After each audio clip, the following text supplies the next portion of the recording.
Lo escuchamos en Tele 13 Radio. El miércoles pasado, cuando se subió el IPOM, o sea, vámonos el miércoles pasado, que esto es un informe que se hace 4 veces al año, donde se hacen proyecciones y donde se analiza la economía por parte del Banco Central.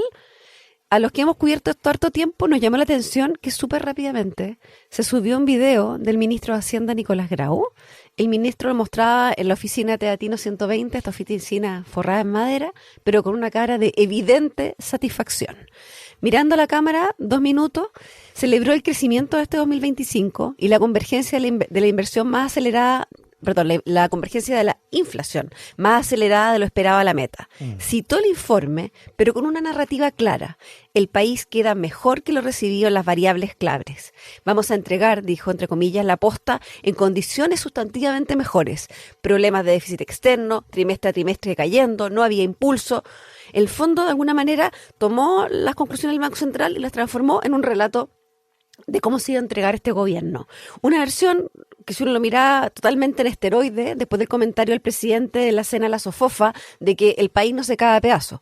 Ahora no se cae a pedazos, pero además lo dejamos muy bien armado.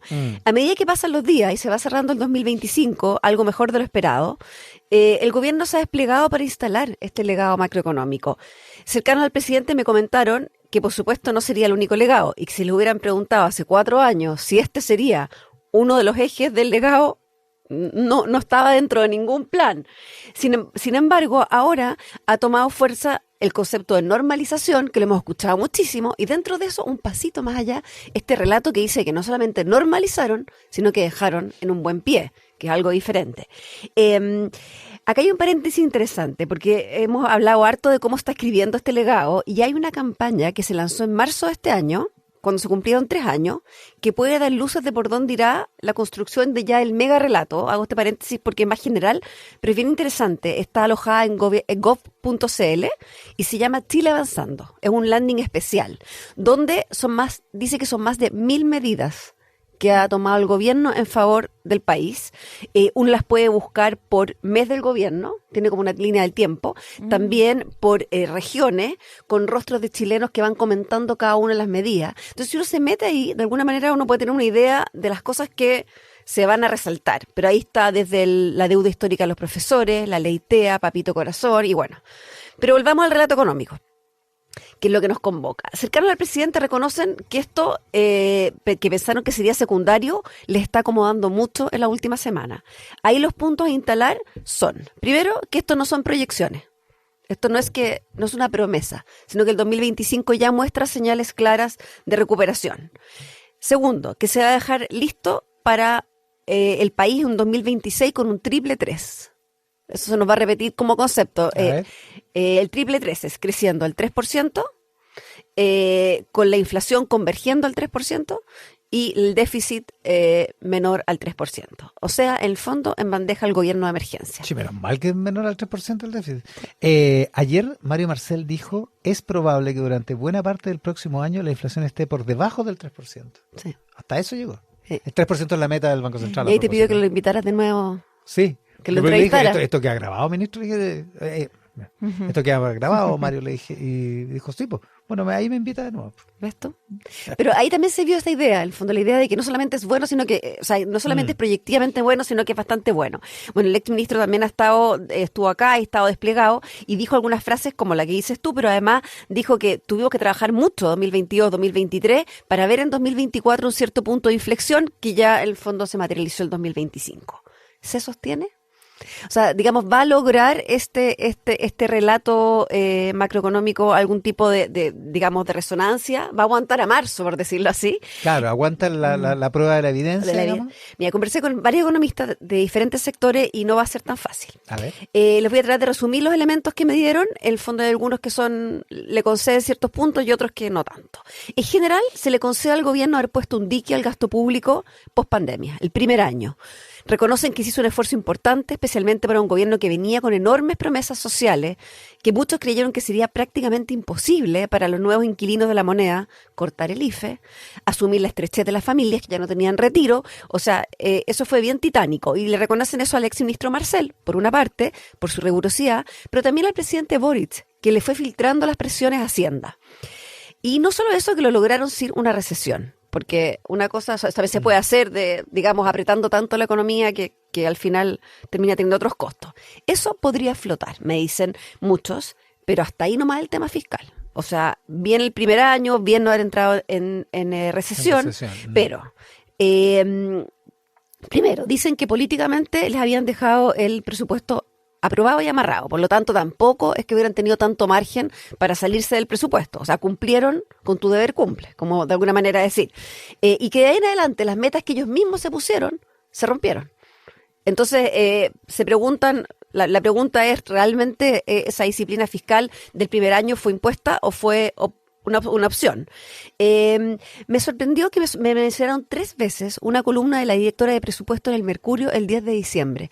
Y volví a revisarla porque en ese minuto no me llamó tanto la atención, pero ahí ella hace un despliegue impresionante de lo que ella considera logros enormes de disciplina fiscal. Es bien maximalista y en general le rebatan esa columna. Primero terminamos con menos ahorro en los fondos soberanos. El chanchito de Chile, que es el Fondo de Estabilización Económica y Social, el FES, con 2 E para que no se nos confunda con el otro. FES. Partió el fondo en 2022 con 7.500 millones de dólares, hoy día están 3.800. Entonces, un chanchito le sacamos plata. Después, la deuda pública alcanzó su nivel más alto con un 41%, que todavía no está dentro de lo que este gobierno puso como un techo prudente.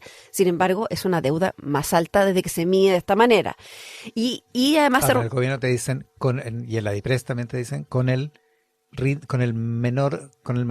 menor aceleración de los últimos años, digamos. Claro. O sea, ha crecido, pero ha crecido más lento. Digamos. Ha crecido más lento, pero sigue estando el fondo en un nivel que es ya más alto de lo que el fondo se había visto antes. Ahí hay una discusión. ¿Es el ritmo o es el nivel? Claro. Por eso hay una discusión. Que es lo importante. Pero de alguna manera el fondo fiscalmente es difícil que flote, a pesar de que se le reconoce este primer año exitoso.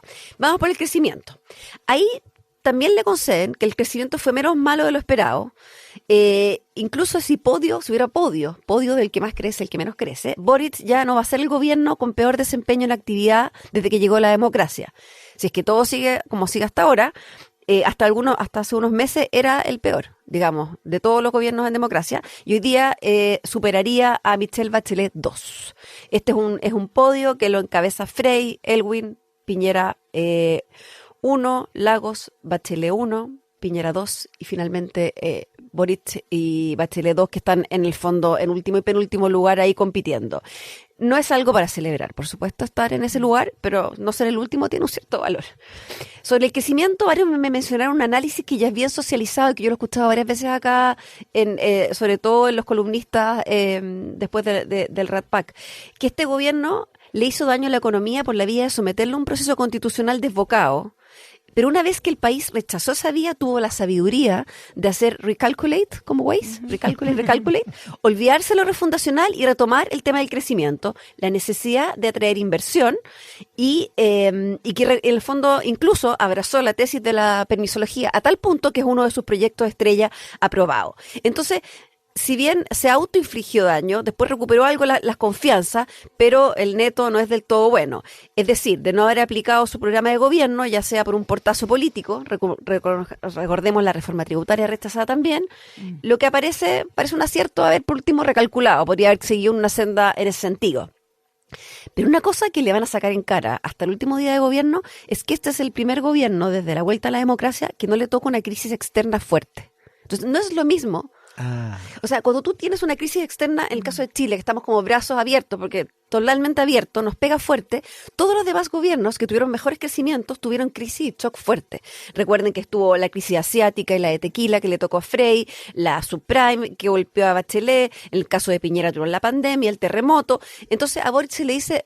Sí, tuviste que heredar la pandemia, eso es cierto, heredó lo peor, digamos, de arreglar la pandemia financieramente, pero no tuvo, el mundo no ha tenido shock, ha tenido algunos conflictos geopolíticos, pero que a nosotros no nos han pegado jamás al nivel que nos pegó la subprime, la crisis asiática. Y acuérdense, bueno, la Paula no se acuerda, pero fue bien terrible. Fue terrible, te lo podemos confirmar. Fue terrible. Y finalmente, para terminar, o sea, hay varias cosas que este gobierno podría usar y tendría derecho a usar. Por ejemplo, que la informalidad la pudo estancar ahí la respuesta es, pero dejaste el mercado laboral súper herido. También en el fondo hay otros que dicen, bueno, bajamos la inflación a 2 dígitos. Sí, pero esto es mérito principalmente del Banco Central, que ha generado, en el fondo, la certidumbre necesaria. También me salió, conversando con gente de la moneda, oye, pero mira, el IPSA ha rentado 130%. O sea, algo hemos hecho bien en términos de expectativas empresariales. Y ahí, bueno, sí, es cierto, pero hay 2 cosas. Una, que al gobierno de Boric se tocó capitalizar la baja de la incertidumbre después del estallido de la pandemia. O sea, la base, digamos, rebotó del peor de los minutos. Y además, este último año el vuelo sería porque venía un cambio de ciclo, cosa que también se repite bastante. Así claro, que, y en eso sí tiene razón el gobierno entrante, no así en las decisiones de inversión de largo plazo, digamos, porque podrías haber asumido que iba a venir un gobierno, pero a 2 años antes no tomas decisiones según esa variable. Digamos. Y la inversión, en eso tiene un punto el gobierno. Sí. Ahora, incluso la inversión de este año se podría semi-atribuir a alguna de la importación de bienes de capital, maquinaria, etcétera, sí se podría atribuir a... Claro, pensando que se van a reactivar proyectos, es verdad. Hay una parte que sí. Pero efectivamente deja un mejor número en términos de inversión. Digamos. De inversión, sí. Y eso es una buena base. Ahora el 3% también hay que tener cuidado, me dicen hartos, que no se instale el 3%, porque el 3% es el techo que puso el Banco Central. No es que vayamos a crecer un 3%. Y eso, sí, es de hecho el número máximo. El número máximo. Y eso es algo que le da un poco de temor al equipo cercano a CAS, que también llamé para preguntar un poco cómo estaban viendo esto lo del legado macroeconómico. Dicen que para ellos es peligroso que se instale un 3%, porque en el fondo va a ser muy difícil superar esa expectativa. Y entonces esto del legado macroeconómico también tiene su mirada desde la vera al frente. 333. Tele 13 Radio Podcast, lo que tienes que escuchar. www.tele13radio.cl